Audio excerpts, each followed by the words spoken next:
Je m'appelle Sabine Hackspiel. Je suis le directeur de la Direction de la recherche et documentation de la Cour de justice de l'Union européenne.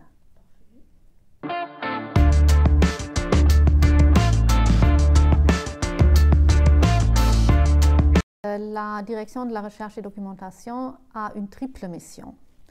Premièrement, elle apporte une aide à l'activité juridictionnelle de la Cour, du tribunal et du tribunal de la fonction publique.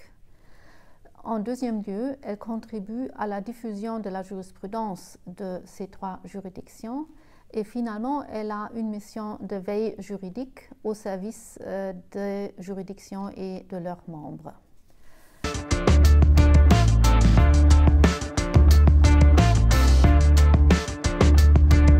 Le soutien à l'activité juridictionnelle concerne tout d'abord les affaires nouvellement introduites. Ainsi, la recherche et documentation effectue ce que nous appelons un pré-examen des affaires préjudicielles renvoyées par les juridictions nationales et un premier contrôle des pourvois dans certaines matières, des pourvois contre les décisions du tribunal de l'Union qui sont portées devant la Cour. Notamment, cela concerne la matière de la propriété intellectuelle, mais aussi le droit d'accès aux documents et les marchés publics des institutions de l'Union. Ces analyses consistent non seulement en un examen prima facie de la compétence et de la recevabilité, mais vise aussi à contextualiser l'affaire, notamment avec une recherche des affaires voisines les plus pertinentes. L'objectif, c'est de permettre une décision rapide sur le sort à réserver à l'affaire, notamment un traitement par ordonnance motivée ou un traitement dans la procédure normale. Par exemple, l'administrateur de la recherche et documentation peut, dans certains cas, suggérer l'adoption d'une ordonnance au titre de l'article 99 du règlement de procédure de la Cour, parce que la question a déjà été tranchée dans la jurisprudence précédente. Pour certaines affaires pendantes, il arrive aussi que les juridictions nous demandent d'effectuer des recherches spécifiques sur des points de droit qui sont pertinents pour cette affaire.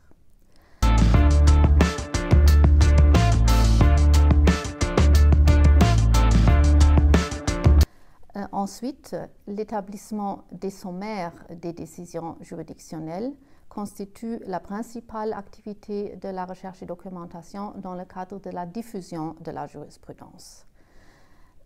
Dès lors que les sommaires ne comportent pas d'éléments factuels, ils ne constituent pas des résumés d'arrêt proprement dit, mais il s'agit plutôt d'identifier et d'extraire les principales questions juridiques qui sont abordées dans les décisions.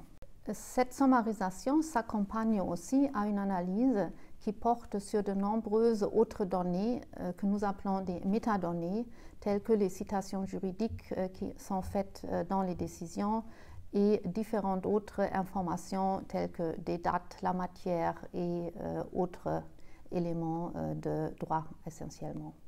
Ces métadonnées permettent par après des recherches très pointues et ciblées dans les différentes bases de données telles que le portail externe, donc le moteur de recherche sur Curia, mais aussi dans Eurlex. Pour assurer une diffusion de la jurisprudence toujours plus efficace, la recherche et documentation participe aussi à des développements informatiques qui visent à améliorer ces outils.